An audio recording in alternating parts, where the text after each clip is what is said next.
Hello, আসসালামু আলাইকুম বন্ধুরা। আপনারা সবাই কেমন আছেন? আমি ভালো আছি।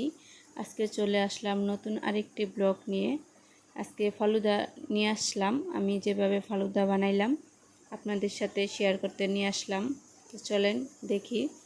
আমি জাল করা দুধ নিয়ে নিছি এখানে, আর কুসুম গরম দুধে গুঁড়া দুধ মিশিয়ে নিলাম। আপনারা কাস্টার্ড পাউডার এই দুধের সাথে মিশিয়ে নিতে পারেন। আমার মনে ছিল না, তাই আমি আবার আলাদাভাবে পরে আবার মিশাতে হয়েছে। এই যে দেখেন, আমি কাস্টার্ড পাউডার আবার মিশিয়ে নিতেছি। মিশিয়ে নেবেন, এটা দিলে কি একটু সুন্দর একটা ফ্লেভার আসবে আর একটু ঘন হবে। আপনারা এটা দেওয়ার চেষ্টা করবেন। এটা না দিলেও চলবে, গুঁড়া দুধ একটু বেশি করে দিবেন আর জাল করবেন একটু ঘন করে দুধটা, তাহলেই হবে। দুধটা আপনারা জাল করে নেবেন একটু ঘন হওয়ার পর্যন্ত। এটা ঠান্ডা গরম থাকতে একটু থাকবে, ঠান্ডা হলে আরও বেশি গরম হবে। আমি দুধ নামাই নিছি।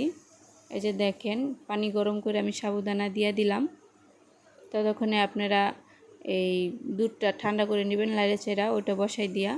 এই যে দেখেন, আমি দুধ ঠান্ডা করে নিছি লাইড়া ফ্যান চাইরা। আপনার ঠান্ডা গরম, এটা ফ্রিজে তুলে আরও ঘন হবে। আপনারা দুধটা আমি যেরকম নামাইছি তার থেকে আর একটু ঘন করে নামাইবেন।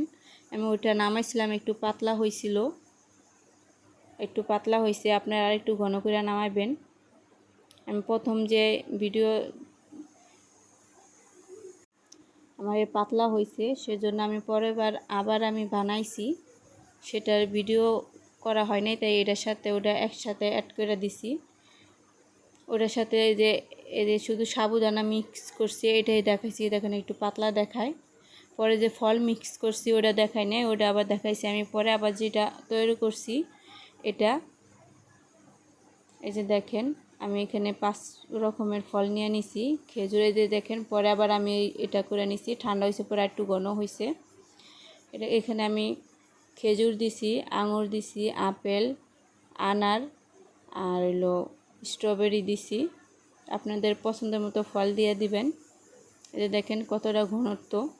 এটা পরের বার আমি যেটা বানাইছি সেটা, আর আগের বার ওইটা একটু পাতলা ছিল, আপনারা একটু ঘন করে নেবেন।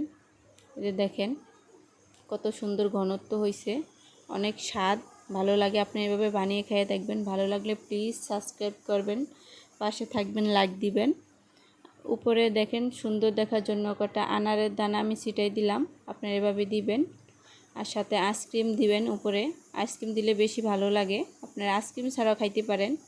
এই যে দেখেন, আজকে এই পর্যন্তই। আপনারা সবাই ভালো থাকবেন, সুস্থ থাকবেন, আমাদের জন্য দোয়া করবেন। আবার চলে আসবো নতুন আরেকটি ব্লগ নিয়ে, ততক্ষণ অপেক্ষায় থাকেন। আল্লাহ হাফেজ।